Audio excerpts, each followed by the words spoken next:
You feel that ache right now, the one that starts as a dull throb in your lower back around 3 in the afternoon and tightens into a steel cable across your shoulders by 5. You stand up from your chair and you're stiff. You're locked up. You shuffle to the kitchen feeling 20 years older. You think this is just part of the deal. Getting older. Arthritis. I just sat too long. That's the dangerous assumption, that this pain is a weather report, something that just happens to you, a condition you manage, a pill you take, a heating pad you endure. Here's the truth. That pain is not a condition, it is a signal, an active mechanical scream from your spine. You are being compressed. Your discs are being pinched. Your muscles are in a state of permanent, exhausting rebellion because the foundation they were trying to build on is crumbling. And you can feel it. That grinding drain is your body's last clear warning before things start to break for good. This is not about aging. This is about physics, and you were losing. But you don't have to. By the time we are done here, you will know the single point of failure, the one anatomical lever that, once you control it, changes everything. You will have a simple 3-point checklist for your chair, your screen, and your body that will start relieving that pressure today. Not with a special gadget, with understanding. Let's start with the foundation, your pelvis. Forget your shoulders. Forget sitting up straight. Everything, and I mean everything, about your spinal alignment comes from the angle of your pelvis. It's the cornerstone. Get this wrong, and the whole house leans. Get it right, and the walls straighten themselves. Most of us sit in what's called a posterior pelvic tilt. You are slouching. Your tailbone is tucked under. This flattens the natural curve in your lower back. Now your spinal discs, those little jelly donuts between your bones, are bearing weight they were never designed to bear. Unevenly. The front of your vertebrae get crushed together. This is not subtle. This is a primary driver of disc degeneration. That grinding ache, that's the sound of the machinery failing. The goal is a neutral pelvis. Think of it as finding the midpoint, not tipped forward, not tucked under. The bony points at the front of your hips and your pubic bone should be in the same vertical plane. When you find it, your spine will automatically settle into its gentle, natural S-curve. Practice it right now. Rock your pelvis forward like you were trying to show off a belt buckle. Feel your lower back arch. Now rock it backward, tucking your tailbone. Feel your back round. Now find the middle, the point where your lower back feels the longest, the most open. That's it. That's his home base. For many of us over 50, the problem is just weak muscles. It's tightness. Decades of sitting have shortened the muscles at the front of your hips, your hip flexors. They are literally pulling your pelvis into that tilted, disastrous position. They make good posture feel impossible. It's not impossible. It's a fight. And now you know what you were fighting. The pelvis is the pivot point. Master that, and the war is half won. Now you know the pivot point, the pelvis. That's your internal control. But you don't exist in a vacuum. You're in a chair, staring at a screen. The environment is fighting you. Let's fix that. You've probably heard of the 90-90-90 rule. Hips, knees, ankles at 90 degrees. It's a decent starting point. It's also incomplete. Dangerous even. Because if your pelvis is tucked under, if you haven't won that first fight, forcing your hips to 90 degrees just locks you into a perfect, elegant slouch. Your chair becomes a torture device with good intentions. So let's rebuild the rule from the ground up. Your feet. They must be flat. On the floor, on a stack of books, on a firm footrest. No dangling. Dangling feet destabilize the entire foundation. Your knees should be at or slightly below your hip level. not jacked up towards your chest. Now, the hips. Forget the angle. The goal is not 90 degrees. The goal is that neutral pelvis, the one that gives you the natural S curve.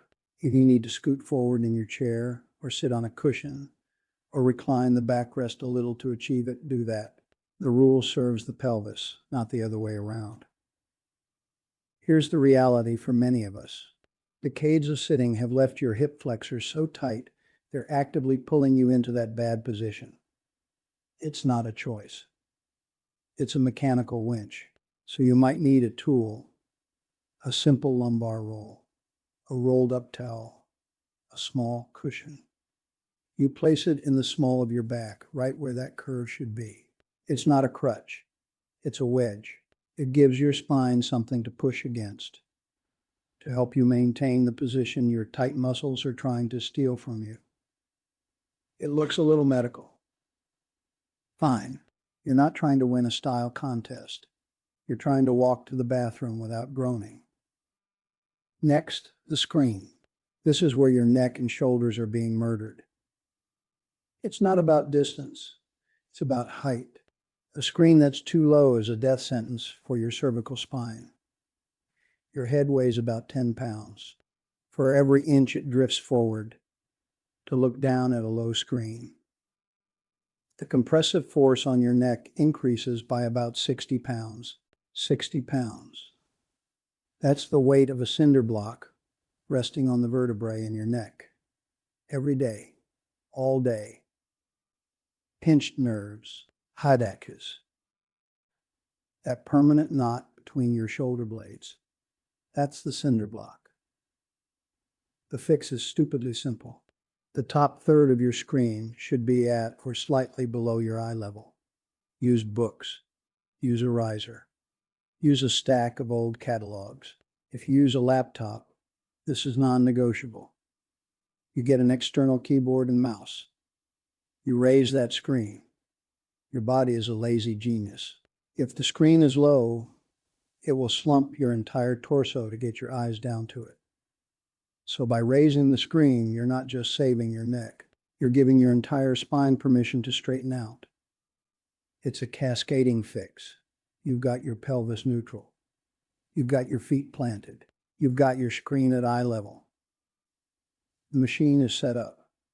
This is where most advice stops. And this is where you fail. Because static posture, even good posture, is a slow poison. Your spine is not a statue. It's a pump. The discs between your vertebrae need movement to suck in nutrients and squeeze out waste. No movement, no nutrition. Stiffness sets in. The grind returns. So you need to break the cycle. Not at the end of the day. Throughout it. You need the micro break reset. Set a timer for 25 minutes. When it goes off, you do this. Place your hands on your lower back. Gently arch backwards. Look up at the ceiling. Hold it for 5 seconds. That's it. You're not doing yoga. You're hitting the reset button. You are reversing the seated, hunched position. You're reminding your glutes they exist. This is not optional maintenance. This is more critical than a walk later. The walk fixes the damage. The micro breaks prevent the damage from happening in the first place. It's the difference between bailing out a boat constantly and just plugging the leak. There's one more piece. The muscle you're forgetting to breathe into, your diaphragm. It's not just for air. It's a core postural muscle. When you're slumped, you breathe shallow. Into your chest. That keeps your core weak, your rib cage tight. It further destabilizes the entire structure. You're trying to hold up a building with a shaky foundation and no air in the tires. Here's how you fix it. Every time you do your micro break reset, after you arch back, you take 5 breaths. Proper breaths. Place one hand on your chest, one on your belly. Inhale for 4 seconds. Let the belly hand rise. Your chest hand should stay relatively still. Exhale for 6 seconds. Let everything settle. That's diaphragmatic breathing. You are oxygenating the muscles that are holding you up. You are creating gentle, internal pressure to support your lower spine. This isn't meditation, this is mechanical support. Improving this alone can cut your perceived pain by up to 30%. It tells your nervous system to stand down. It tells your muscles they have the fuel to endure. So the full reset is this. Timer goes off. Arch back. Look up. 5 seconds. Then 5 breaths. Belly in, belly out. That's your system. That's the complete circuit. Now, let's step back. At the start, you thought that end-of-day ache was just the tax for getting older, a vague, inevitable result of time. Now you see it for what it is, a precise mechanical problem, a signal. The cause is your pelvic position. The environmental fixes are your chair setup and your screen height. The habit is the micro break in the breath. You have translated a grinding threat into a logical system you control. Your spine's health is not at the mercy of your chair or your age. It responds directly to the positions you hold and the movements you feed it. That 3 p.m. ache, that's not a sentence. It's a feedback tool. It's the machine telling you the system needs a reset. Maybe your pelvis has drifted. Maybe you've been static too long. The signal is useful now, not frightening. If you want to make that first part, finding and holding that neutral pelvis, easier, especially if you're dealing with real tightness or a terrible chair, a proper lumbar support cushion can be a game changer. It's not magic. It's just a well-designed wedge that does what the rolled towel does, but consistently.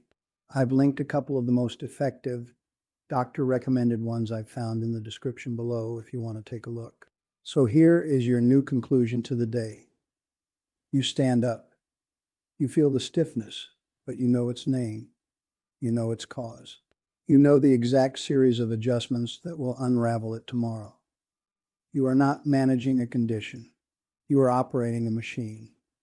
And you finally have the manual, quiet confidence. That's the goal. Not hope. Certainty. You have a concrete plan. Relief is available. It's in your hands, your posture, your setup, your breath, your independence.